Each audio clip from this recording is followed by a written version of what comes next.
So we're going to go into our secondary test when we're looking at deep core function, and we're looking at lower abdominal strength test. So this is probably more demanding than our coordination test.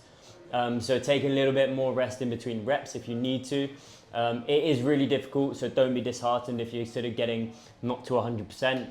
You know, the aim is to slowly build some confidence around that area, and hopefully you'll see some rewards for that.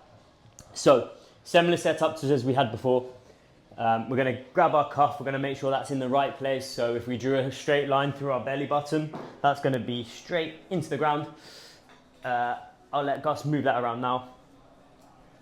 And then what you'll notice here, obviously if you're going to bring your legs into an extended position. So whereas before we had bent knees, the pressure's then you're going to then bring the pressure back up to 70. And you should feel a little bit of pressure from that cuff.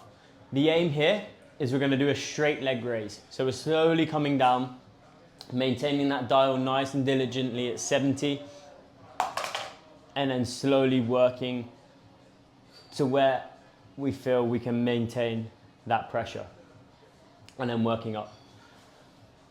What we mentioned in the test when we were doing it in person was that if you start to lose the pressure beyond sort of 60, I would just cut the test there, reset, bring your legs down so that you're not doing any damage or you're not sort of exacerbating that issue. So just rest, pause, give yourself a little bit of a breather, and working through that.